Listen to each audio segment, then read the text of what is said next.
దేవునికి మహిమ కలుగును గాక. దేవుని నామమునకు స్తోత్రం. Happy Christmas, merry Christmas. ఈ రోజు దేవుడు ఇచ్చిన గొప్ప కృపను బట్టి దేవునికి వందనాలు స్తోత్రాలు చెల్లిస్తూ అనేకమైన కోట్లాది వందనాలు చెల్లిస్తూ మరి నిత్య జీవమై దేహ రూపమై నాకే జన్మించిన పాట పాడుకుంటూ దేవుని మహిమ పరుచుకుందాము. మరి దేవుడు ఈరోజు మనతో ఏం మాట్లాడుతున్నారంటే దాసుని స్వరూపము ధరించాడు ఆయన, మనుషులు పోలికగా పుట్టి. కాబట్టి మనం కూడా దీనమైన మనస్సు కలిగి ఉన్నప్పుడు దేవుడు మనలో నివసిస్తాడు. కాబట్టి అటువంటి వారిది దేవుని రాజ్యము. కాబట్టి కొన్ని విషయాలు మనం నేర్చుకునే ముందు దేవుడిని ఆరాధిద్దాం. మనము శాశ్వతంగా ఉండే రాజ్యము కోసము దేవుడు మొదటి రాకడలో వచ్చారు. మరి రెండవ రాకడ సమీపిస్తుంది కాబట్టి మరి అక్కడ నిత్యము కూడా దేవునితో మనం కలిసి ఉండడానికి మనము దేవుని ఆరాధిద్దాము, పూజిద్దాము.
Silver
ఉదయించెను. నీతి సూర్యుడే అంధకార లోయలో నాపై ఉదయించెను. నిత్య జీవమే దేహరూపమై నాపై జన్మించెను. నీతి సూర్యుడే అంధకార లోయలో నాపై ఉదయించెను. నూతన జన్మను పొందాలని, నూతన సృష్టిగా మారాలని, నూతన వధువై ఉండాలని, నూతన యెరూషలేము చేరాలని, శ్రీమంతుడై దిక్కుడయ్యాడుగా నా బ్రతుకులో, దీపమయ్యాడుగా, దీపమయ్యాడుగా. దేవునికి మహిమ కలుగును గాక. Happy Christmas. Merry Christmas. దేవుడు ఎందుకు వచ్చాడంటే నిత్య జీవం ఇవ్వడానికి. దేవుడు ఎందుకు వచ్చాడు? మొదటి రాకడలో మొదటి రాకడ, ఇప్పుడు రెండవ రాకడ, 3 రాకడలు ఉన్నాయి దేవుడికి. కాబట్టి ఈ మొదటి రాకడలో ఆయన పశువుల తొట్టెలో ఎందుకు ఆయన జన్మించారు? మనుషుల పోలికగా పుట్టి ఏ స్వరూపం ధరించాడంటే ఆయన దాసుని స్వరూపం ధరించారు. ఎవరైనా రాజుగా ఉండే పని మనుషులాగా ఆ దాసుడు గాని అన్ని సేవ చేయడానికి రాజుగారు వస్తారా? ఎవరైనా? యూదుల రాజుగా పుట్టాడు ఆయన, రాజులకు రాజుగా ఆయన దేవుని మహిమనంతటిని విడిచిపెట్టి వచ్చారు.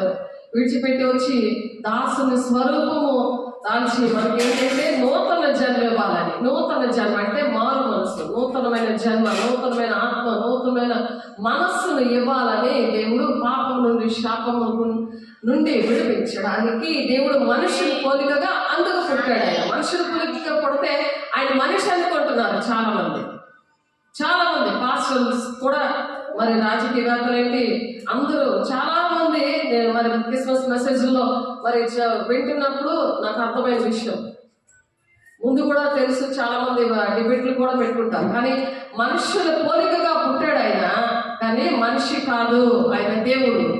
దేవుడికి మహిమ కలుగును గాక. మనుషుల పోలికగా పుట్టి దాసుని స్వరూపం ధరించాడు. దాసుని స్వరూపం. ఇప్పుడు పోలీస్ ఇన్స్పెక్టర్లు ఏంటంటే ఎలా వస్తారు? దొంగోడు పట్టుకోవడానికి పోలీస్ ఇన్స్పెక్టర్లు ఎలా వస్తారు? సైలెంట్ గా వస్తారు, సివిల్ డ్రెస్ లో వస్తారు. సేమ్ అలాగే ఏసే దేవుడు రూపము, దేవుడు రూపంలో ఉన్న ఆయన మనుషులు పోలికగా పుట్టాడు. ఆయన పోలికగా పుట్టి దాసుని స్వరూపము అంటే సివిల్ డ్రెస్ లాగా దాసుని స్వరూపము ధరించాడు ఆయన. ఎందుకు మనం నేర్చుకున్నాము? మరి పేదవాళ్ళని రక్షించడానికి.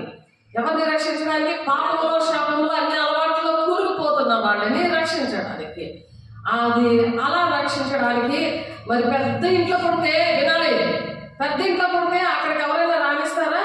గొప్ప ఇంట్లో పుడితే, పెద్ద పెద్ద బిల్డింగ్ లో పుడితే ఎవరైనా రాణిస్తారా? చెప్పండి. రానివ్వరు. కాబట్టి అందరికి అందుబాటులో ఉండేది ఏంటి? పశువుల పాక. అందుకని దేవుడు అది ఎంచుకొని తన ప్రియ కుమారుణ్ణి దేవుడు పంపించాడు వాక్య స్వరూపిగా పంపించిన దేవుడు శరీర ధారి మన మధ్య నివసిస్తున్నాడు. అంటే ఆయన చూస్తున్నాడు. కాబట్టి దేవుని సన్నిధిలో నీ ప్రవర్తన జాగ్రత్త అంటున్నాడు ప్రసంగ 5:1. మన ప్రవర్తన అంతా కూడా జాగ్రత్తగా ఉండాలి. దేవుని సన్నిధిలో ఎప్పుడైతే జాగ్రత్తగా ఉంటారో మరి లోకమందంతటా కూడా ఆయన యెహోవా కళ్ళు సంచారము చేస్తున్నాయట. మంచి వారిని చూస్తున్నాయట, చెడ్డవారిని చూస్తున్నాయట.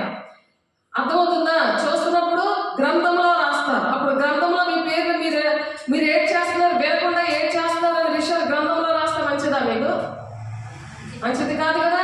అప్పుడు ఆశీర్వాదాలు ఎలాగ వస్తాయి? మంచి మార్క్స్ ఎలాగ వస్తాయి? మంచి ఉద్యోగాలు ఎలాగ వస్తాయి? అన్ని కూడా మనకు బాగుండాలి. మంచి సమ్మతించి దేవుని మాట విన్నప్పుడు అంటే మంచి పదార్థాలు అనుభవిస్తారు. ముందు వాక్యం 1:15 మంచి పదార్థాలు మనం ఎందుకు అనుభవించట్లేదనే విషయాలు, ఇలాంటి విషయాలని చెప్పడానికే ఆయన పశువుల పాకలో జన్మించాడు. అలాగే మనము కూడా యెషయా 1:15 ఉంటుంది, దాసుని దీనమైన హృదయంలో దేవుడు నివసిస్తాడట. మహోన్నతమైన స్థలంలో ఎక్కడ దీన మనసు నీ మనసు దీనమైన మనసు ఉండాలి. అహంకారంగా ఉండకూడదు. డబ్బులు ఎక్కువ ఉంటే, జోబులు ఎక్కువ డబ్బులు ఉన్నాయి, ఇంకా పర్సులు ఎక్కువ డబ్బులు ఉంటే అహంకారం భూమి మీద నిలబడవరా అని అంటారు. అందరూ అంటారా లేదా? కొమ్ములు వచ్చేయాలని అంటారు. ఇప్పుడు అలా ఉండకుండా అలా ఉండే అది పాపంతో శాపంతో నిండిపోతాం. మనసు ఈ డబ్బు మనతో రాదు, మరి బంగారం ఏవి కూడా రాదు. అలాంటిది దేవుడు అటువంటివన్నీ నేర్పించడానికి ఆయన రోల్ మోడల్ గా వచ్చాడు. ఆయన ఒక మాదిరిగా వచ్చాడు. ఆయన చేసి చూపించడానికి వచ్చాడు. దేవునికి మహిమ కలుగును గాక. మరియు ఆయన ఆకారమందు మనుష్యుడుగా కనబడ్డాడట. ఆకారమందు ఎలా కనబడ్డాడు? ఆయన మనుష్య రూపముగా కనబడి మరణం పొందినంతగా, ఆయన శిలువ మరణం పొందినంతగా విధేయత చూపించాడు. ఎవరైనా ఈ పాపాత్మ కోసం చచ్చిపోరాను, నువ్వు చచ్చిపోతే మంచిది, నువ్వు బలైపోతే నీ రక్తం ద్వారా వీళ్ళందరికీ పరిశుద్ధపరచబడతారు. మానవులందరూ చనిపోయారంటే ఎవరు వెళ్తారా? కానీ దేవుడు విధేయత చూపించాడు. దేవుని యొక్క కుమారుడు విధేయత చూపించాడు. అటువంటి విధేయత మనము నేర్చుకోవాలి. ప్రతి విషయం కూడా దేవుడు ఏది చెప్తే దానికి వినాలి. కళ ద్వారా, దర్శనాల ద్వారా, సేవకుల ద్వారా దేవుడు మాట్లాడినప్పుడు ఆ మాటలకి లోపడాలి. అలా విధేయత దేవుడు విధేయతకి అర్థము చెప్పిన వినయ మనస్కుడా, విధేయతకి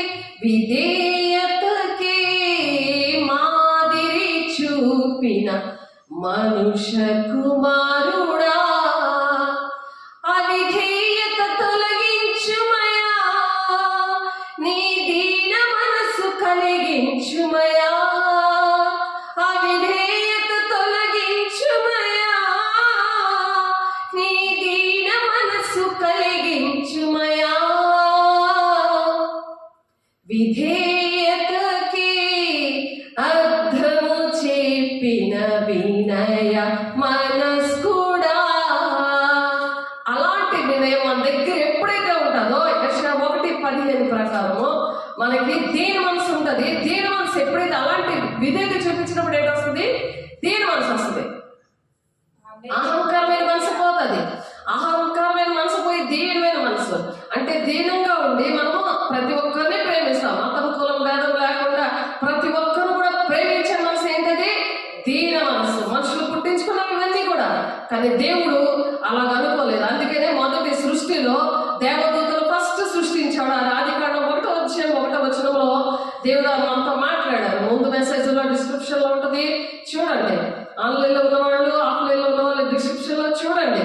ఏంటంటే ఆ దీన మనస్సు కోసమే దేవదూతల్ని సృష్టించారు. ఆ దేవదూతల్లోనే వాళ్ళు ఏం చేశారు? అహంకారంగా ఎప్పుడు మనమే ఆరాధిస్తామా, మనమే ఆరాధించుకుని ఉంటామా, మనం ఎప్పుడు ఆరాధించబడతాం అనే అహంకారమైన మనసు వచ్చింది. ఎందుకంటే దీన మనసును కోరుకోలేదు. దేవదూతలకి లేని భాగ్యాన్ని మనకిచ్చాడు. ఎందుకంటే మన దేవుడు స్వరూపంలో మనలో చేశాడు.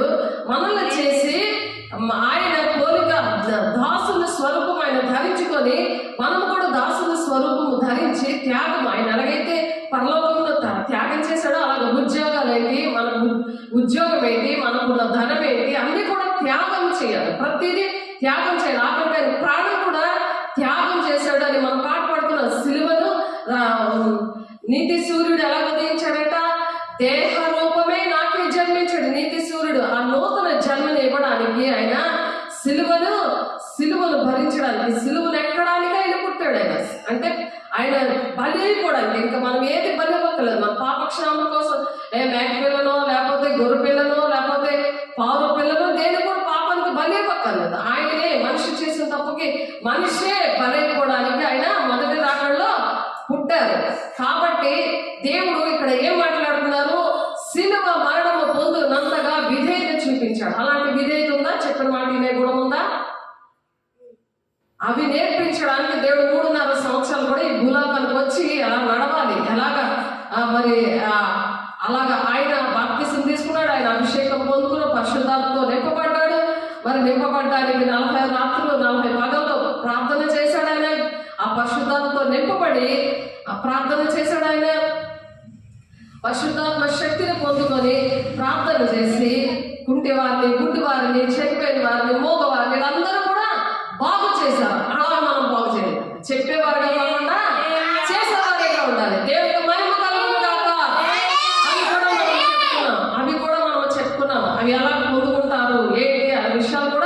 మనము చెప్పుకున్నాం. కాబట్టి డిస్క్రిప్షన్ లో చూడండి.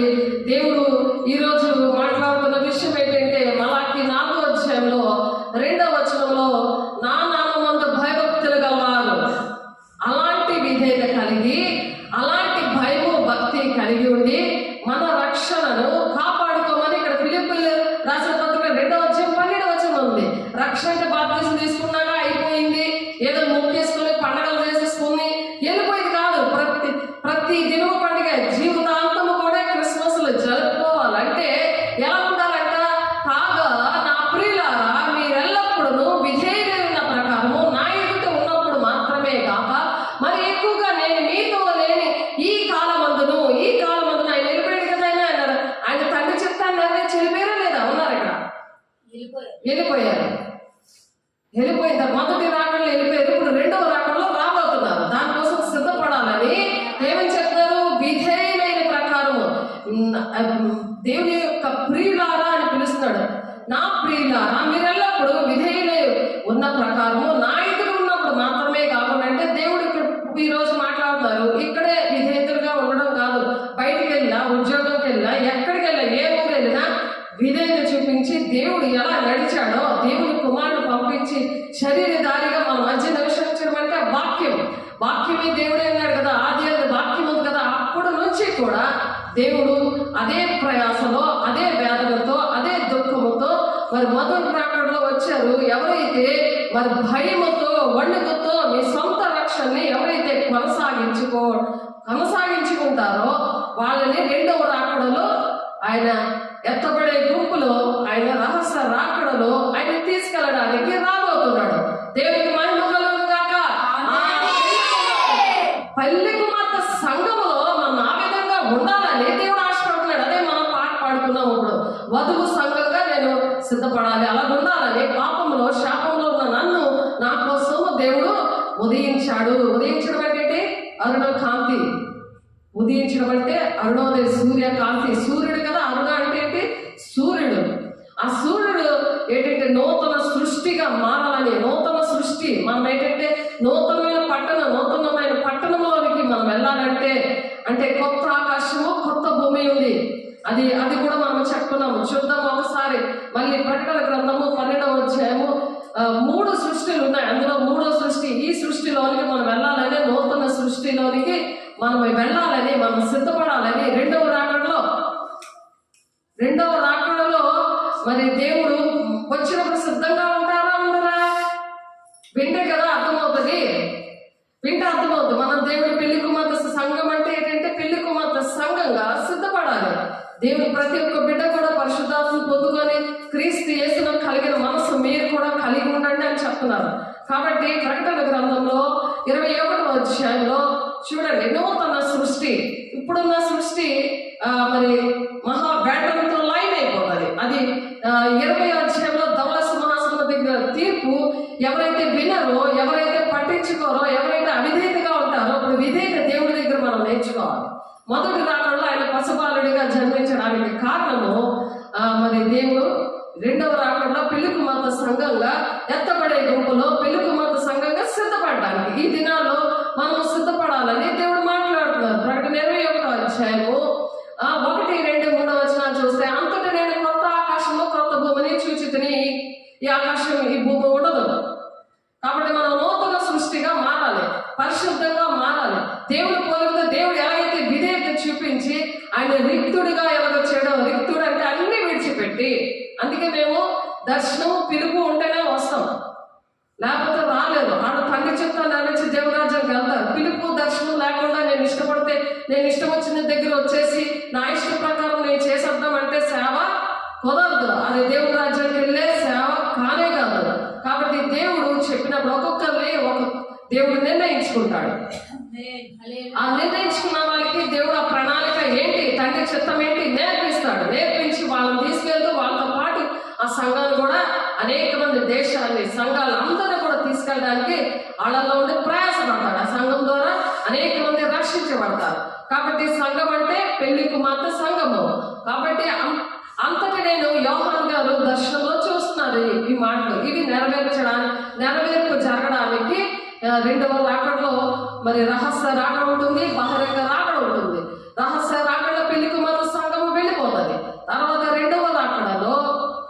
దేవుడు భూమి మీదకి వస్తాడు. అప్పుడు అది కొత్త ఆకాశము కొత్త భూమి. అంతటి నేను కొత్త ఆకాశంలో కొత్త భూమిని చూచితిని, మొదటి ఆకాశము మొదటి భూమి గతించను, సముద్రములు ఇక లేదు. కాబట్టి మరియు నేను నూతనమైన యెరూషలేమును పరిశుద్ధ పట్టణముకు, మరి నూతనమైన యెరూషలేమును ఆ పరిశుద్ధ పట్టణము తన భర్త కొరకు అలంకరింపబడిన పెండ్లి కుమార్తె వలె సిద్ధపడి పరలోకమందున్న దేవుని యొద్ద నుండి దిగి వచ్చుట నేను చూసితిని. రహస్య రాకుండా ఎత్తబడే గుంపులో మనం ఉంటాం. సిద్ధపరుస్తున్నందుకు అలాంటి వాక్యము దేవుడు ఇస్తున్నాడు. బుద్ధిమంతుడు నా తగిన వేళ ఆహారము పెట్టిన వాడు ఎవడు అనుంది, బుద్ధిమంతుడైన నా దాసుడు ఎవరు అనుంది. మత్తయి 24వ అధ్యాయంలో తగిన టైంలో అమ్మ ఏ టైంకి ఏ ఆహారం పెడితే నా బిడ్డ బలంగా ఉంటారు. ఇప్పుడు దేవుడు వచ్చేస్తుంటే ఏ ఆహారం పెట్టాలి ఇష్టం వచ్చిందో చెప్పడం కాదు, మనకి దేశం ఎలా పుట్టారో ఏంటో ఈ నెలంతా చెప్పుకున్నాం. కాబట్టి ఇవి కూడా మనం చెప్పుకున్నాం. ఈ విషయంలో మనం చాలా చాలా జాగ్రత్తగా ఉండాలి, చాలా జాగ్రత్తగా ఉండాలి. కాబట్టి దేవుడు ఈ రోజు ఏం చెప్తున్నారంటే, ఆయన వారి కన్నులు ప్రతిభాష్మ బిందులు తుడుస్తారంటే, ఇక్కడ ఎన్ని కష్టాలు పడినా ఎవరు ఎన్ని నిందలు వేసినా దేవుడు ఏది చెప్తున్నాడో అదే చెప్పాలి. అంత జీవ గ్రంథంలో వారి పేరు ఉండదు. కాబట్టి ఆయన వారి కన్నుల ప్రతి బాష్ప బిందువును తుడిచివేయను, మరణం ఇక ఉండదు, దుఃఖమైనను ఏడ్పైనను వ్యాధైన ఇక ఉండదు. అక్కడ ఏ వ్యాధి ఉండదు, ఏది కూడా దుఃఖం ఉండదు, ఏ కష్టము కూడా ఉండదు. అటువంటి క్రొత్త ఆకాశము క్రొత్త భూమి అంటే నూతన సృష్టిగా మారాలని పాటుపడుతున్నాం కదా. మారాలా, అలాగే పాపంలో శాపంలో మునుక్కొని ఉండాలా, మారాలి. మారకపోతే ఈ భూమి ఆకాశం కూడా మహా వేండ్రంతో లైవ్ అయిపోతుందని ప్రకటన 2:20 అధ్యాయంలో ఉంటది ఆ మాట. అంతటా చూడండి 1000 ఏళ్ళ పరిపాలన ఉంటది. ఇవన్నీ కూడా జరుగుతాయి. ఫస్ట్ ఏంటి జరుగుతుంది, మొదటి రాకడ వచ్చిన తర్వాత దేవుడు ఒకటి ఇవి 1000 ఏళ్ళ హర్మగద్దం యుద్ధం జరుగుతుంది. తర్వాత 1000 ఏళ్ళ పరిపాలన జరుగుతుంది. అలాగా దేవుడు ప్రతిదీ కూడా క్రమముగా దేవుడు ఏర్పాటు చేశాడు. ప్రతిదీ కూడా ఈ రహస్య రాకడ అయిన వెంటనే హర్మగద్దం యుద్ధము అంటే 3వ ప్రపంచ యుద్ధం అన్నమాట. అది అవన్నీ మనం నేర్చుకున్నాము. మీరు డిస్క్రిప్షన్లో చూస్తే అవన్నీ కూడా ఉంటాయి. కాబట్టి ఇక్కడ ప్రకటన 21వ అధ్యాయంలో మనం చూస్తున్నాం కదా. చూడండి, అప్పుడు ఇదిగో దేవుని నివాసము మనుషులతో కూడా ఉన్నది. దేవుడు ఎవరితో ఉంటాడు? దేవుడు ఎందుకు ఫస్ట్ సృష్టి చేశాడంటే దేవదూతలతో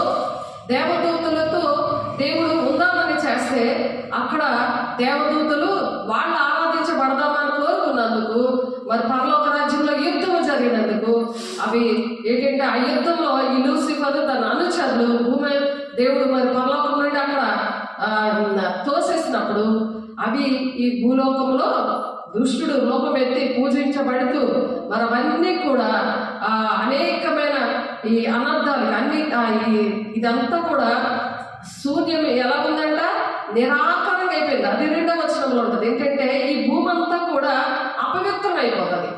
ఏమవుతుంది? అపవిత్రం అయిపోయినందుకు 3వదిగా ఆయన ఏం చేశారు,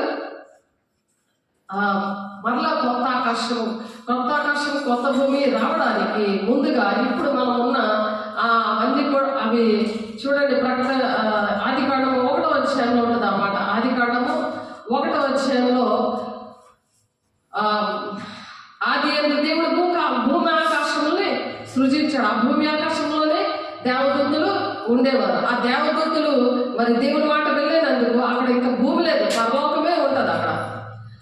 తర్వాత భూమి నిరాకారంగా అయిపోయింది. ఎందుకంటే ఇవి మాట వెళ్ళేనందుకు, దేవదూతలు మాట వెళ్ళేనందుకు. ఎందుకంటే దేవుడి ప్రణాళిక ఏంటంటే దేవుడి పిల్లలతో ఎప్పుడు కూడా కలిసి ఉండాలి, సదాకాలం కూడా దేవునితో కలిసి ఉండాలని దేవుని యొక్క ప్రణాళిక. ఆ భూమి నిరాకారంగాను శూన్యంగానే ఉన్నప్పుడు చీకటి అగాధ జలముల మీద అది కమ్ముకొని ఉన్నప్పుడు మరి దేవుని ఆత్మ ఎంతో వేదన పడుతుంటది. ఎప్పుడైతే దేవుడి ప్రణాళిక దుష్టుడి వలన మరి ఆ దుష్ట ఆలోచనలు మనకు కూడా ఉన్నాయేమో, అహంకారమైన మనసు ఉన్నదేమో అనేది మనము చెక్ చేసుకోవాలి. దేని మనసు ఎప్పుడైతే ఉంటుందో అప్పుడు దేవుడు వాళ్ళలో నివసిస్తాడు. మరి దేవుని రాజ్యానికి నడిపిస్తాడు, కొత్త ఆకాశం కొత్త భూమి దగ్గరికి నడిపిస్తాడు. తర్వాత 3వ వచనంలో దేవుడు వెలుగు కమ్మని పలుకగా వెలుగు కలిగింది. అప్పుడు వెలుగు అనేది వచ్చింది. ఆ చీకటి మీద అగాధ జలములు కమ్మినప్పుడు అక్కడ నుండి చూస్తే కిందకి చదివితే ఆ 7 రోజుల్లో కూడా దేవుడు ఇప్పుడు మనం ఉన్న సృష్టి అంతా కూడా దేవుడు చేశారు. ఆ సృష్టి అంతా చేయడానికి ఇవన్నీ కూడా మొదటి రాకడ నుంచి కూడా దేవుడు ఒక ప్రణాళిక ప్రతిదీ కూడా అవిధేయతను బట్టి అన్ని కూడా ఈ 3 సృష్టిలు కూడా ఏర్పడతా వచ్చాయి. ఇప్పుడు 2వ సృష్టిలో మనం ఇప్పుడు ఉన్నాము. ఆ 2వ సృష్టి ద్వారా దేవుడు ప్రతిదీ కూడా నేర్పిస్తున్నాడు. కాబట్టి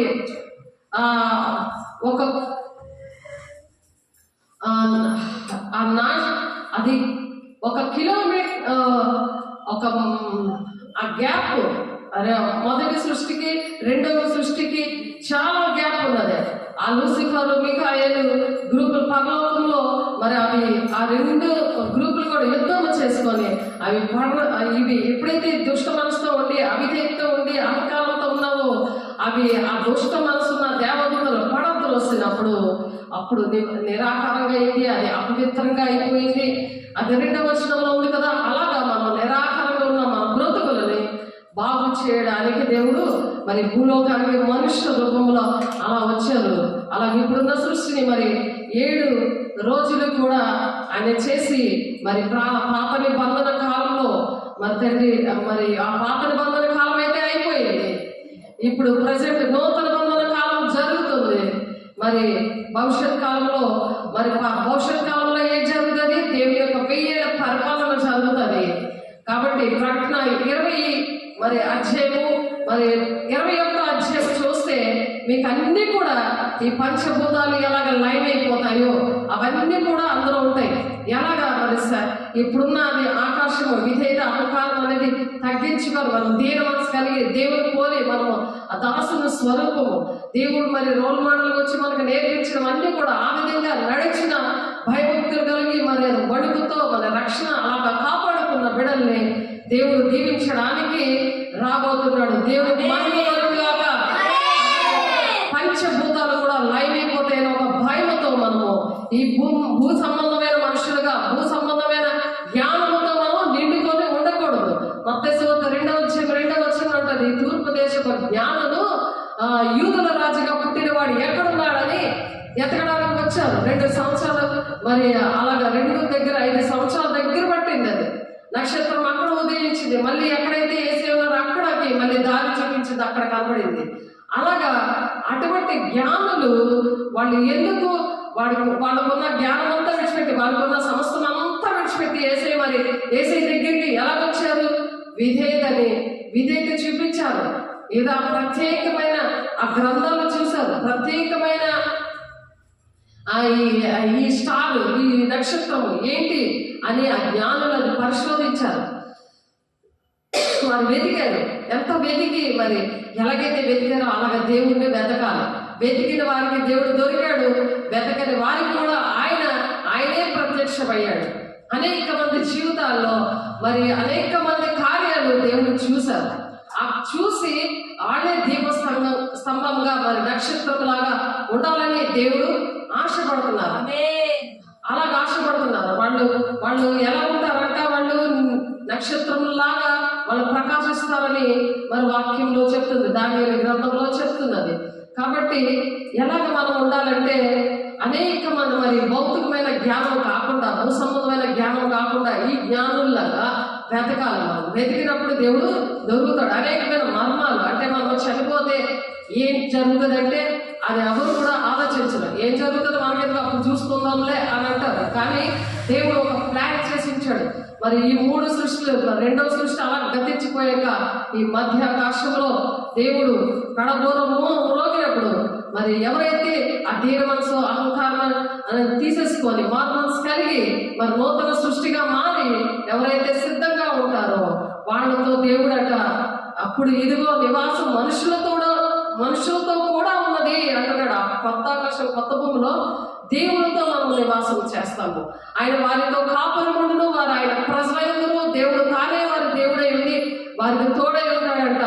ఆయన వారి కన్నుల ప్రతి బాష్ప బిందువును తుడిస్తాడంట. మరణం ఇక ఉండదు, దుఃఖమైనను, ఏడ్పైనను, వేదన నీకు ఉండదు. మొదటి సంగతులు అన్ని కూడా అలా గతించిపోతాయి, అన్ని మర్చిపోతాం.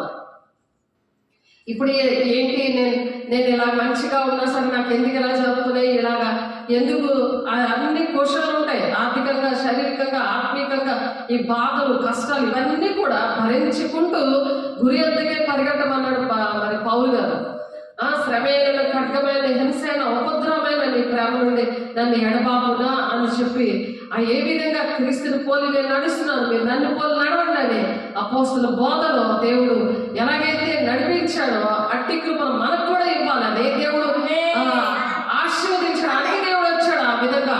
కాబట్టి అప్పుడు సింహాసనాశ్రయమైన వాడు ఇదిగో సమస్తమును నూతనమైనవి చేయుచున్నానని సమస్తాన్ని కూడా దేవుడు నూతనం చేస్తాడనమాట. ఆ కొత్త ఆకాశం కొత్త భూమిలో ఆ విలువైన ఆ ప్రదేశానికి, ఆ పరిశుద్ధమైన పట్టణానికి మనం వెళ్ళాలంటే పరిశుద్ధంగా ఉండాలి. ఆయన పోలి నడవాలి. క్రీస్తు కలిగిన సంపూర్ణత గలవార మగు వరకు అన్ని విషయాల్లో ఎదగమని దేవుడు చెప్తున్నారు. ఫిలిప్పీలు ఎఫెసీయులు 4:12-15 వచనాల్లో క్రీస్తు యేసులో కలిగిన మనసు ఆ విధంగా కలిగి ఉండాలి. అందుకని పశువుల సాలలో ఆయన జన్మించడానికి విధేయత చూపించాడు. మరి ఆయన సిలువను ఎక్కడానికి, మన కోసం పరిశుద్ధ రక్తం ద్వారా మనకు పాపక్షాపం రావడానికి ఆయన ఎలాగైతే లోబడ్డాడో ప్రతి ఒక్కరూ కూడా అలా లోబడాలి. ఒక్కొక్కరిని ఒక్కొక్క విధంగా దేవుడు పిలుచుకొని వాళ్ళకి అభిషేకించి అటువంటి వరాలతో నింపి, అటువంటి అభిషేకంతో నింపినప్పుడే వారు చేయగలరు. కానీ మనం ఎంత చెప్పినా వారు వినరు. నిన్న ఈ మధ్యన 2-3 రోజుల నుంచి కూడా బాగా త్రాగుతున్న వాళ్ళు దగ్గర దేవుడు వాడుకున్నాడు. తాగుబోతుల దగ్గర దేవుడు వాడుకున్నాడు. ఈ 2-3 రోజులు కూడా ఎంత చెప్తున్నా సరే వాళ్ళు విని చాలా ఇష్టంగా వింటున్నారు. కానీ మళ్ళీ వాళ్ళకి వాళ్ళు బూతులాడుకొని గొడవలు ఆడుకుంటున్నారు. ఎందుకంటే దేవుని మాటల పాపం తెలియదు.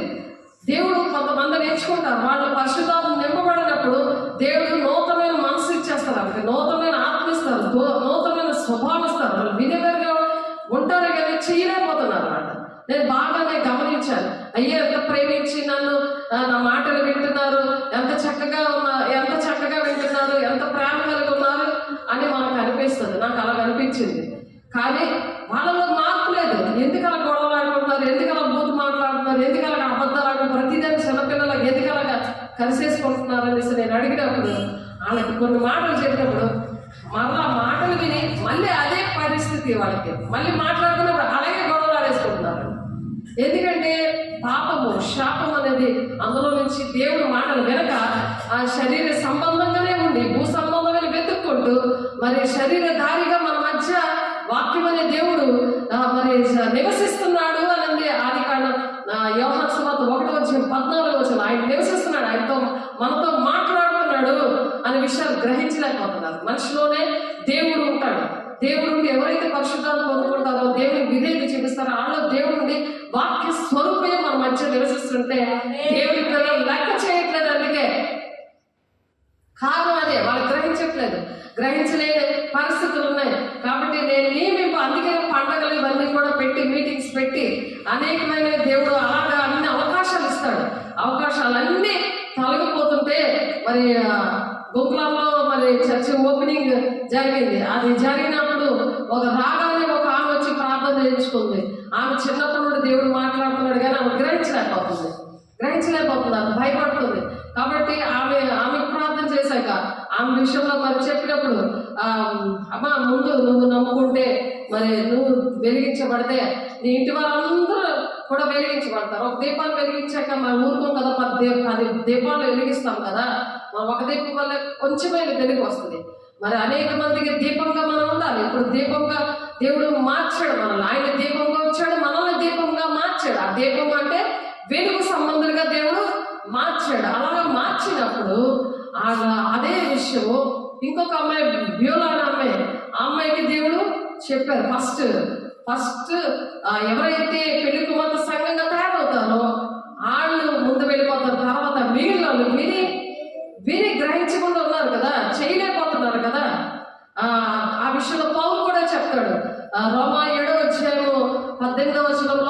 18వ వచనంలో ఏముంటదంటే, ఏదైతే నేను చేయకూడదు అనుకుంటున్నానో అది నేను చేస్తున్నానంటే నాలో ఒక నియమము పనిచేస్తుంది. ఆ నియమం ఏంటంటే పాప మరణముల నియమము. ఈ నియమం నుండి నన్ను ఎవరు విడిపిస్తారని బాధపడుతుంటే, మరి రోమ 8:2 వచనంలో జీవం ఇచ్చే ఆత్మ యొక్క నియమము పాప మరణముల నియమము నుండి నన్ను విడిపిస్తుంది అంటున్నాడట. అలాగా వారికి ఏ శిక్షా విధి లేదు అని 1వ వచనంలో ఉంది. రోమ 8:1 మరి దేవుని యందు ఉన్న వారికంటే ఏ శిక్షా విధి లేదు అంటుందా. అదే నూతన సృష్టి అన్నమాట. ఈ పాప మరణముల నియమము ప్రతి ఒక్కరిని ఏలుబడి చేస్తుంది భూలోకంలో. ఆ భూలోకంలో ఏలుబడి చేస్తున్నందుకే దేవుడు మరి ఆయన విధేయతతో ఆయన రావడానికి కారణం అదే అనమాట. ఆ విధేయత అనేది మనము కలిగి ఉండాలి. అలా కలిగి ఉన్నప్పుడు దేవుడు అంట, మరియు ఆయన నాతో ఇట్లనే సమస్తమైనవి నేనే ఆల్ఫాయు ఒమేగాయు అనగా ఆది అంతమునే ఉన్నవాడము. తప్పిగొని వారికి జీవజల బుగ్గలను జలములను నేను ఉచితంగా ఇస్తానంటాడు. జీవజల బుగ్గలను అంటే పరిశుద్ధాత్మతో నింపబడిన వారు ఎక్కడ నిలబడినా సరే అలా ఉబ్బుగుతా ఉంటుందన్నమాట. వాళ్ళ ఉన్న పరిస్థితులు వాళ్ళకి ఏంటి చెప్పాలి, వాళ్ళకి ఏదో చెప్పడం కాదు వాళ్ళ పరిస్థితులు. ఎందుకంటే ఆ రోజు నేను ఏదైతే అమ్మాయి గౌరీ ఆమె పేరు తన మీద చేసి తన మీద దేవుడి యొక్క ప్రణాళిక ఆమె అంటది, ఇక్కడ నేను చర్చ కట్టాలని నాకు ఉన్నదే అంటుంది ఆమె. నేను ఆల్రెడీ పక్కన కడతాను, నాకు ఇక్కడ చర్చ కట్టాలని ఉంది. దేవుడు నాకు చిన్నప్పటి నుండి చేశాడు. అంటే ఆ ప్రణాళిక దేవుడు వేసినామో నెరవేర్చబడాలి కదా. చేతులేసి ప్రార్థన చేశాను. ఎందుకంటే గ్రహించట్లేదు. ఆ జీవం ఆత్మ యొక్క నియమము పాప మరణముల నియమం నుండి యేసునామములో విడిపించింది అనమాట.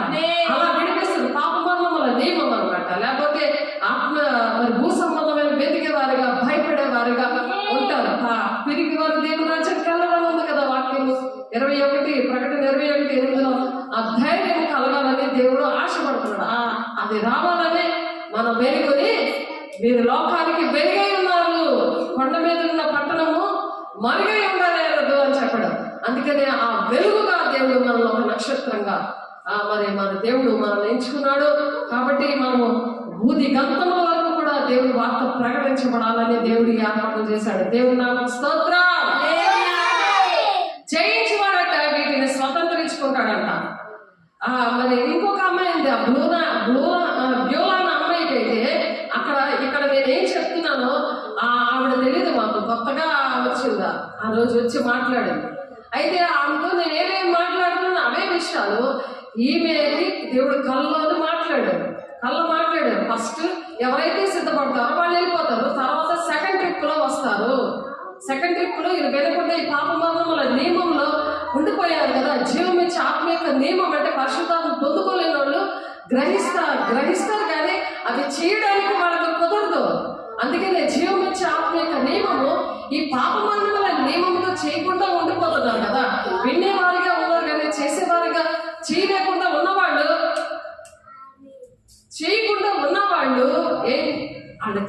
చెయ్యడానికి ఈ జీవం ఇచ్చే యొక్క ఆత్మ యొక్క నియమము పని చేస్తూ ఉంటుంది అనమాట. కాబట్టి అందుకనే బ్యూలాతో కూడా దేవుడు మాట్లాడారు ఏంటంటే, ఫస్ట్ ట్రిప్ కూడా వెళ్ళిపోతారు, సెకండ్ ట్రిప్ లో వస్తారు. ఈ సెకండ్ ట్రిప్ ఎప్పుడంటే ఆ 7 శ్రమ దినాలు.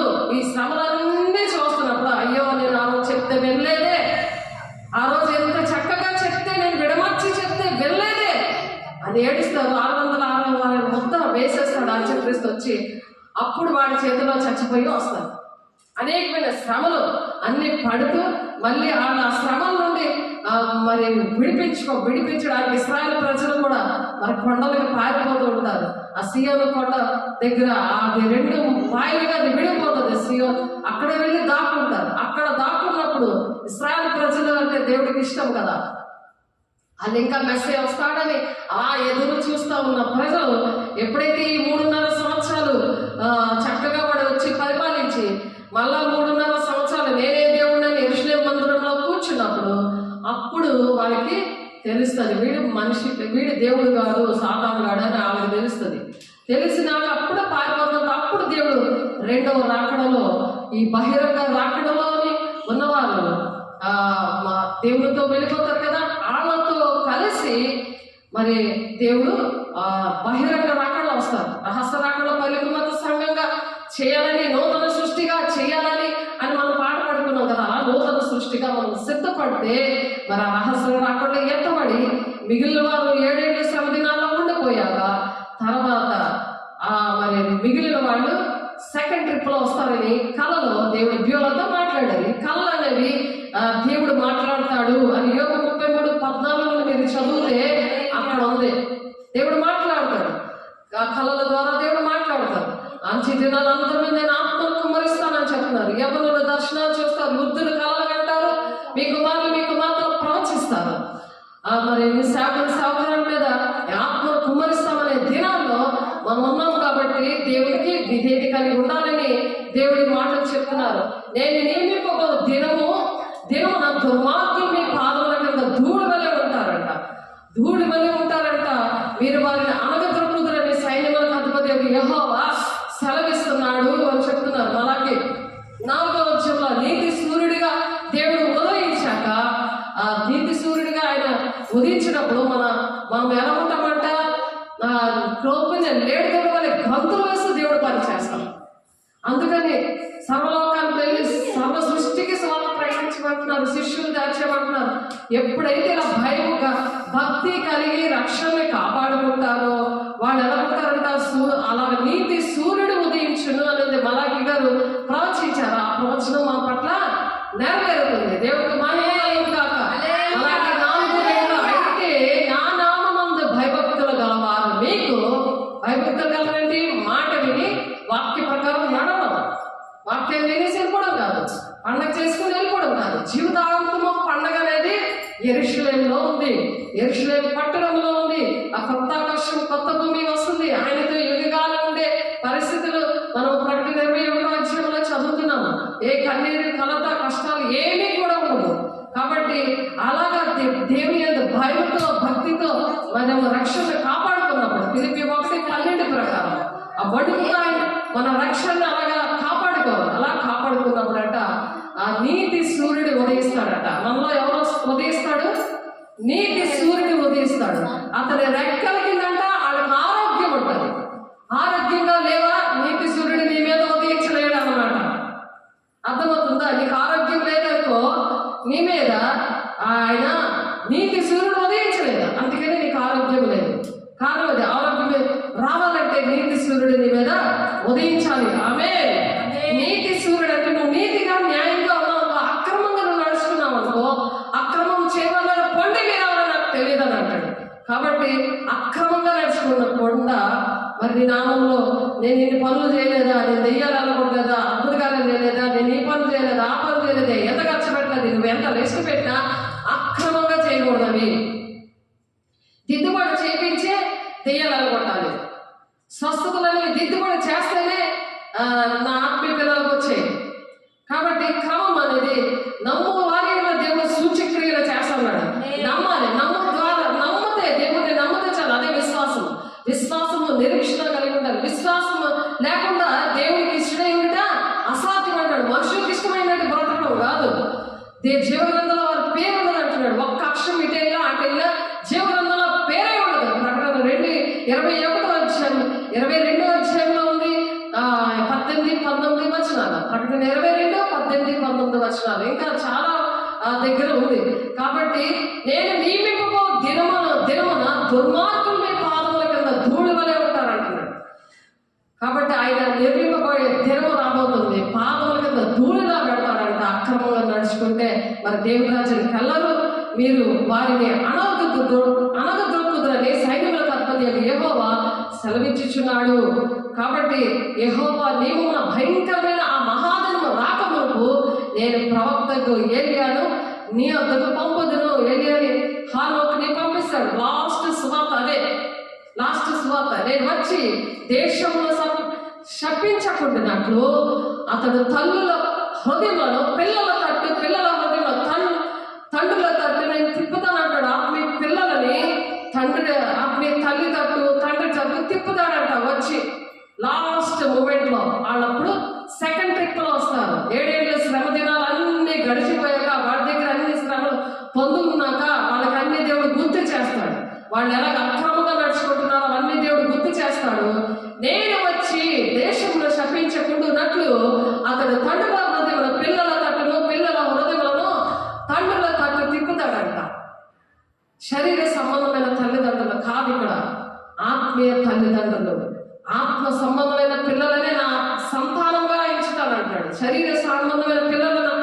నా పిల్లల కారు కానీ రామపత్రికలో ఉంటుంది అది. కాబట్టి శరీర సంబంధమైన పిల్లలు నా పిల్లల కారు కానీ ఆత్మ సంబంధమైన పిల్లలనే నా సంతానంగా ఎంచుతానంటాడు ఆ దేవుడు. ఇక్కడ నేను వచ్చి దేశమును సపించుకుంటున్నట్లు అతడు తండ్రిలో పోతే మన పిల్లలతో తిప్పుతాడట. అప్పుడు తిప్పుతాడు. అప్పుడు సెకండ్ ట్రిప్ లో వస్తారని మరి బ్యూలాతో దేవుడు మాట్లాడారు. నేను అదే సువార్త మరి అక్కడ ఎవరు గౌరీతో నేను మాట్లాడుతున్నాను ముంక్లాంలో, అక్కడ పరిచయాలు అక్కడ మాట్లాడుతున్నాడు దేవుడు. ఎందుకంటే ఒకరి ఇద్దరితోటి మాట్లాడతాడు దేవుడి విషయాలు. అప్పుడు మనం కన్ఫర్మ్ చేసుకోవాలి. ఎందుకంటే సాతాను ప్రవచిస్తుంది, మరి దేవుడు దైవాత్మ కూడా ప్రవచిస్తుంది. అది ఇంగ్లాపల్లిలో దేవుడు చేశాడు ఆ పని. ఒక అమ్మాయి మీదకి దేవుని ఆత్మ, రెండో అమ్మాయి మీదకి దైవాత్మ వచ్చింది. అక్కడ అదే జరిగింది. కాబట్టి ఇద్దరు ద్వారా రెండు సాక్ష్యాలు వస్తాయి. దేవుడు మాట్లాడితే వాక్యం కూడా సరి జరుగుతుంది. అది సరి చూసుకుంటూ మేము బోధిస్తున్నాం అని చెప్పి 1 కొరింథీయులు 9వ అధ్యాయంలో ఉంటుంది. వాటిని గురించి మేము బోధిస్తున్నాం. అది సరి చూస్తూ దేవుడు ఏదైతే బోధించమన్నాడో, ఏదైతే పౌలు గారు చెప్పారో, ఆ క్రీస్తుని పోలి నడుస్తున్నాను, మీరు నన్ను పోలి నడవండి దేవుడు చెప్పారు. ఆ విధంగా దేవుడు చేయించారు. అలాగా బోధిస్తున్నాం అని చెప్తారు. కాబట్టి అలాగ ఎవరైతే జయిస్తారో, జయించేవాడు వీటిని స్వతంత్రించుకొనను, నేను అతనికి దేవుడే ఉండును, అతడు నాకు కుమారుడే ఉండును. వాళ్ళు దేవుడి కుమారులు అందరూ కాదు. అందుకే ఇరుకు మార్గంలో పోరాడండి అంటున్నాడు. పోరాటం అది యూదా పత్రిక 1వ అధ్యాయం 3వ వచనంలో ఉంటుంది. అక్కడ పరిశుద్ధులుగా చెప్పాడు. ఆ పోరాటం అపవిత్రులుగా చెప్పలేదు. మరి మొదటి సృష్టిలో అపవిత్రంగా ఉన్న దేవదూతలే కాదు, దేవదూతలు దేవుడితో కొనియాడుతున్నారు, ఆరాధిస్తున్నారు వాళ్ళు. కానీ దేవదూతలు మరి ఏమయ్యారు? ఆ లూసిఫర్ గ్రూప్ అంతా దెయ్యములుగా మారింది. మరి రెండో మరి నిరాకారంగా ఉన్నప్పుడు 2వ వచనంలో మరి నిరాకారంగా ఉన్న భూమిని మళ్ళా 3వ వచనంలో సృష్టి మళ్ళా ప్రారంభించాడు. 2వ సృష్టి. ఆ సృష్టిలో మనం ఉన్నాము.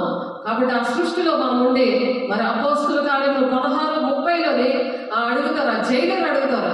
అలాగ రక్షణ పొందుకోవాలి.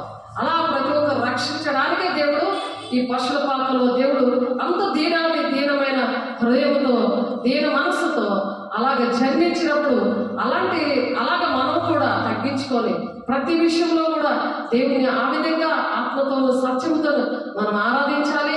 అటువంటి దేవుడు భూలోకంలో వచ్చి ఏ కార్యాలు చేశాడో ఆ కార్యాలు చేయాలి. మనుషులు చేసిన కార్యాలు కాదు.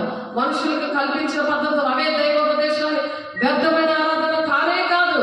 కాబట్టి యెహోవా నియమించిన భయంకరమైన ఆ మహాదేవుడు రాకమునుపు నేను ప్రవక్త ఏలియాని మీ అందరికి పంపిస్తున్నాను. ఆ భయంకరమైన రాకముందే ఏలియా లాంటి, హానోకు లాంటి బిడ్డలు ఇప్పుడు కూడా పంపించాడు. అటువంటి వారు మరి నిజంగా ఏలియా, హానోకు ఆ విధంగా మరి మధ్యాకాశంలో వాళ్ళు సువార్త చేయడానికి లాస్ట్ సువార్త, అది కూడా మనము ఇద్దరు సాక్షుల కోసం మనం నేర్చుకున్నాము. నేను వచ్చి దేశంలో శక్తించకుండా ఉండాలంటే వాళ్ళు వచ్చి దేవుడు వాళ్ళ ద్వారా మరి తండ్రుల తట్టు, పిల్లల తట్టు మరి తిప్పుతూ ఉంటాడు అన్నమాట. అటువంటి సమాధానకర్త అయిన దేవుడు మనతో ఉండి ఈ మాటలు మాట్లాడుతున్నారు. వాక్యమనే మొదటి స్నానంలో మనము రక్షించబడాలి. ఆ రక్షణ పొందుకోవడానికి మొదటి రావడంలో దేవుడు ఆయన అన్ని కూడా మనకు నేర్పించారు. మరి పౌలు గారు ఇలాంటి సువార్త చేసినప్పుడు మరి జైల్లో వేసేసినప్పుడు అది అపోస్తల కార్యం 16వ అధ్యాయంలో ఉంటుంది. 19వ వచనం ఒకసారి చూడండి, చదవండి. మీరు ఒకసారి నేను చదువుతున్నాను చూడండి, మీకోసం చదువుతున్నాను చూడండి. అపోస్తల కార్యం 16వ అధ్యాయము 30వ వచనం చూడండి. 16:30 చూడండి. 16:30లో వారిని వెలుపలికి తీసుకొని వచ్చి, అయ్యలారా రక్షణ పొందుటకు నేనేమి చేయవలను అని అడిగాడు జైలరు. అంటే వాళ్ళు ఆరాధన చేశారు, చెరసాల సంఖ్యలు బద్దలైపోయాయి. దేవునికి మహిమ కలుగును కాక. అటువంటి ఆరాధన చేసి రక్షణ పొందుకోవడానికి మేమేమి చేయాలి అని అడిగినప్పుడు అందుకు వారు ప్రభువైన యేసునందు విశ్వాసం ఉంచుము, అప్పుడు నీవును నీ ఇంటి వారు రక్షణ పొందుకుంటారన్నారు. కాబట్టి అటువంటి రక్షణ ఎప్పుడైతే వస్తుందో అప్పుడు చాలా మంది ఆ రక్షణ కోల్పోయి ఏమంటున్నారంటే, రక్షణ కోల్పోయి నా దగ్గర డబ్బులు ఉన్నాయి, నేను తింటాను, తాగుతాను, భుజిస్తాను, నాకే కొద్దువ లేదు అని అనుకుంటున్నారు. కానీ అవేమి భూసంబంధమైన ధనము ఏమి కూడా రాదు. భూసంబంధమైన ధనం ఏమి కూడా రాదు. కాబట్టి ఇక్కడ లూకాసు వార్త 12వ అధ్యాయంలో ఒక మాట ఉంది. 2 మాటలు చెప్పుకొని ముగించేద్దాము. లూకాసు వార్త 12వ అధ్యాయం 20వ వచనం చూడండి, మీకోసం చదువుతున్నాను. అయితే వెర్రివాడ, ఈ రాత్రి నీ ప్రాణం నడుచున్నాను, నీవు సిద్ధపరిచినవి ఎవరి వగను ఆయన ఆయనతో చెప్తున్నాడు. నువ్వు బాగా దాచుకుంటున్నావు కదా, అన్ని కూడా బీరువాల్లోని, లేకపోతే పంట బాగా పండిందని కొట్టుల్లో దాచుకుంటున్నావు కదా, నాకేం పర్వాలేదు, నాకే కష్టం లేదు, ఏ సుఖం లేదు, నాకు అన్నీ ఉన్నాయి అనేసి మరి కోటేశ్వరులు అయ్యారు ఈ భక్తి నేర్చుకోవాలి. మరి నాకేమీ లోటు లేదు, పరిశుద్ధాత్మనే నేను పొందుకోవాలి అంతే. పరిశుద్ధాత్మ దేవుడు ఎలాగొస్తారు? దేవుని దగ్గర నుండి వస్తుంది కదా, మనుషుల దగ్గర నుండి రాదు కదా. ఒకసారి ఆలోచించాడు, దేవుడు అలాగ అభిషేకిస్తాడు. నన్ను ఎవరు అభిషేకించాడు? నన్ను దేవుడే అభిషేకించాడు. మరి బాప్తిసాలు ఇవ్వగానే అందరి మీద చేతులేసి ప్రార్థన చేస్తే యోహాను పేతురు ఎలాగైతే ప్రార్థన చేస్తారో అప్పుడు పొందుకున్నారు. మరి అది ఆ రక్షణని భయంతో వణుకుతో మరి కాపాడుకోవాలి కదా. కాపాడుకోకపోతే దేవుడు సెకండ్ ట్రిప్లో వెళ్తారండి. సెకండ్ ట్రిప్లో వెళ్ళకుండా ఫస్ట్ ట్రిప్లో పెరుగు మాత్రం సంఘంగా ఉండాలంటే సంగమా సిద్ధపడు అని పాడపడుంది. సంఘాన్ని దేవుడు సిద్ధపరచడానికి ఇదే మంచి సమయము, ఇదే అనుకూలమైన సమయము. ఆయన రక్షకుడుగా మరి ఆయన ఈ భూలోకానికి పశువుల తొట్టెలో జన్మించాడు. సత్రంలో స్థలం లేనందున ఇప్పుడు ప్రతి ఒక్క హృదయం ఎలా ఉందంటే సత్రంలాగా ఉంది, లాడ్జ్ లాగా అన్నీ ఉంటాయి. ఇందులో ఆలోచించాడు, హృదయంలో అన్నీ ఉంటాయి. లోకము, దేవుడు, మరి సినిమాలు, షికార్లు, డ్యాన్స్లు అన్నీ కూడా ఉంటాయి. అలా సత్రంలో దేవుడికి స్థలం లేదు. ఆ దీనాతి దీనమైన దేవుడు గుండె తరిగిపోతూ ఉంటది. ఆ దీనమైన ఆయన మరి ఆ రాజరికాన్ని వదిలిపెట్టి వచ్చాడు. మరి నువ్వు నేను ఏది విడిచిపెట్టి వచ్చావు? విడిచిపెట్టి వస్తేనే ఆయన మహిమతో నింపుతాడు. మహిమ రాజ్యానికి, మహిమ గల పట్టడానికి దేవుడు తీసుకెళ్తాను అంటున్నాడు. కాబట్టి మొదటి కొరింథీ 15:19 ఈ జీవితం మట్టికే అనుకుంటున్నారు, కానీ భూసంబంధమైనవే అనుకుంటున్నారు, కానీ నిత్య జీవం ఉంటుంది. అపోస్తలుల మొదటి కొరింథీ 15వ అధ్యాయంలో ఉంటుంది. అది 15వ అధ్యాయము 19వ వచనంలో నిత్య రాజ్యం. ఈ జీవితం కాలము మట్టికే మనం క్రీస్తునందు నిరీక్షణ గలవారేమై ఉన్న ఎడల, అంటే ఈ జీవితం వరకే. ఇంక ఇవి అన్నీ చేసుకోవడం, పండుగలు చేసుకోవడం, లేకపోతే చర్చకు వచ్చి ఆరాధించేసి వ్యర్థమైన ఆరాధన చేసేసి వెళ్ళిపోవడం కాదు. లోకం అంతటా కూడా ఈ మన దగ్గర ప్రకాశింపచేయాలి. తండ్రి చిత్తం ఏంటో చెప్పగలిగి ఉండాలి. దేవుడు రెండో రాకుండా ఎలా వస్తాడని దేవుడు వచ్చే అంచె దినాల్లో దేవుడు చేస్తున్న కార్యాలు వివరించగలిగి ఉండాలి. ప్రాక్టికల్గా, థియరికల్గా దేవుడి మాటలు బోధించగలిగి ఉండాలి. దేవుడు దానికోసమనే దేవుడు ఇన్ని అవకాశాలు ఇస్తున్నాడు. దేవుడు బిడ్డ ఆలోచించు, ఈ జీవిత కాలం మట్టికే మనం క్రీస్తునందు నిరీక్షణ గలవారమే ఉన్నాడలా మనుషులందరికంటే దౌర్భాగ్యమే ఉందము, దౌర్భాగ్యపరుస్తుంది అనమాట. ఇంకా తర్వాత చనిపోతే ఏంటవుతాం? రెండవ రాకడలో దేవుడు వచ్చేటప్పటికి నిన్ను దేవుడు అడుగుతాడు ఆ ధవళ సింహాసనం దగ్గర. దేవుడి మాట వినకపోతే అక్కడ తీర్పు తీర్చి అక్కడ దేవుడు నరకాన్ని పంపిస్తాడు. ధవళ సింహాసనం దగ్గర ఎవరైతే అవిధేయులుగా ఉన్నారో, తండ్రి చిత్తాన్ని నెరవేర్చుకుని ఉన్నారో ఆ ధవళ సింహాసనం దగ్గర వారు మాత్రమే తీర్పులో నిలబడతారు. కాబట్టి చనిపోయినా సరే, ఎక్కడ ఉన్నా సరే, వాళ్ళందరినీ కూడా దేవుడు నిలబెట్టి వాళ్ళు కారణాలన్నీ చెప్పాలి.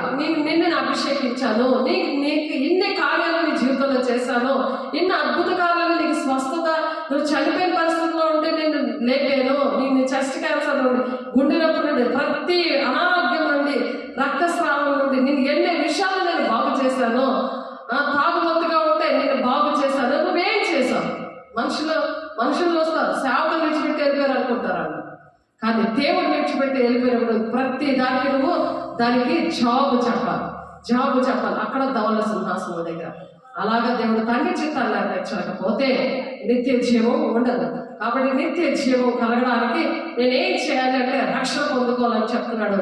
మరి ఆ జైలరు అపోస్తలుల 16:30 వచనంలో ఆ జైలర్కి పౌలు గారు చెప్తున్నారు, అలాగా నువ్వు నేను కూడా చచ్చిపోయే వరకు మనం రక్షణ కాపాడుకోవాలి. ఫిలిప్పీయులు రాసిన పత్రిక 2వ అధ్యాయం 12వ వచనంలో భయముతోనూ వణుకుతోనూ రక్షణని కాపాడుకోవాలి. బాప్తిజం తీసేసుకుంటే రక్షణ కాదు, దినము కూడా ప్రార్థన యందు, సహవాసముందు, రొట్టె ప్రేమించడానికి ఎడతెగక ఉండి అలా రక్షణ కాపాడుకోవాలి. తీర్పు 7 తీర్పులు ఉన్నాయి, అవన్నింటిని కూడా మనం నేర్చుకున్నాము. అలాగంది 2వ తీర్పు, విమర్శించుకుంటూ తీసుకుని ఎడ మీకు తీర్పు ఉండదు అంటున్నాడు. కాబట్టి దేవుడి బిడ్డలుగా మనం అనుక్షణం కూడా రక్షణ కాపాడుకోవాలి. ఎందుకంటే అనేక మంది ఏర్పాట్లో ఉన్న వాళ్ళు మోసపుచ్చే దినాల్లో ఉన్నాం. కాబట్టి అటువంటి కృపను దేవుడు దయచేయను గాక, దేవుడి మాటను దీవించును గాక. ప్రార్థన చేసుకుందాం. పరిశుద్ధుడా, ప్రేమ గల దేవ, అభిషక్తుడా, నీకు వందనాలయ్యా. అయ్యా, బంగారపు నేల అయ్యా తండ్రి, బంగారు పట్టణానికి మమ్మల్ని వెళ్ళడానికి, ఆ నిత్య జీవాన్ని వెళ్ళడానికి ప్రభు మా రక్షణ ఎలా కాపాడుకోవాలో, మీరు ఎలా విధేయత చూపించాలో, ఏ విధంగా అహంకారాన్ని అంతటినీ అయ్యా నా తండ్రి నాయన మేము విడిచిపెడుతున్నామయ్యా. నీ మాట వింటామయ్యా, నీకు లోపడతామయ్యా. అనేకమైన బిడ్డలు నశించిపోతున్నారయ్యా. అయ్యా మీరే అధ్యక్షులు వహించండి, ప్రతి ఒక్క బిడ్డని దర్శించండి. ప్రతి ఒక్కరు కూడా వాక్యం ద్వారా నువ్వు మాట్లాడాల్సింది నేను కాదు దేవా, నువ్వు మాట్లాడాలని గ్రహించడానికి మనోనేత్రలో తెరవండి ప్రభా. దిద్దిపేటాలను కుమరించండి ప్రభా. అయా తండ్రికి మరి నేను జీవించే ఆత్మిక నియమము, పాపన మరణముల నియమం నుండి యేసునామా ప్రతి ఒక్కరికి విడుదల కలగాలగాక. నీ రాజ్యానికి వారసులుగా అయ్యా ప్రతి ఒక్కరిని మీరు సంధించండి, మాట్లాడండి. అంచు దినాల్లో అందరి మీద కూడా నీ ఆత్మను కుమరించండి యేసునామములో, నీ మహిమ గల నామములో, నీ శక్తి గల నామములో, నీ ప్రేమ గల నామములో ప్రభా. అయా ప్రతి ఒక్కరిని మీరు అభిషేకించండి ప్రభా. నీ మహిమతో నింపండి ప్రభా. నామకాత్మైన జీవితాల నుండి, వ్యర్థమైన ఆరాధన నుండి విడిపించండి. బంధకాల నుండి యేసునామములో విడుదల పొందుకునుగాక. యేసునామం నీకే మహిమ, నీకే మహిమ, నీకే మహిమ. ఆటంకపరుస్తున్న ప్రతి దురాత్మ శక్తులారా యేసునామములో కాలిపోవుగాక. మహిమగల కాలిపోవుగాక. అయ్యా నూతన జీవము, నూతనమైన సృష్టిగా మార్చబడాలి గాక. మహిమగల దేవా, అయ్యా నీకు సూర్యుడిగా మీరు ప్రతి ఒక్కరి మీద మీరు ఉదయించాలి గాక. యేసునామములో మా దేశాన్ని, మా గ్రామాన్ని, మా సంఘాన్ని మీ ఆధీనంలో పెట్టుకొని మీరే నడిపిస్తున్నందుకు రాబోయే సంగతులన్నీ మీరు బయలుపరుస్తున్నందుకు వందనాలు స్తోత్రాలు చెల్లిస్తే పరిశుద్ధ నామములో బ్రతిమలాడి పెట్టుకుంటున్నాం తండ్రి.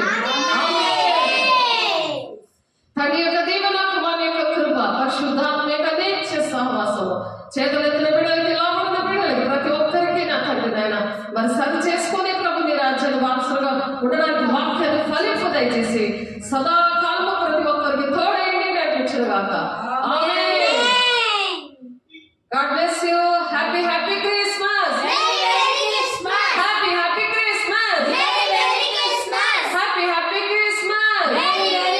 God bless you. దేవుడు ముందు నుంచి ఆశీర్వదించును గాక. దేవునికి మహిమ కలుగును గాక. ఆమేన్.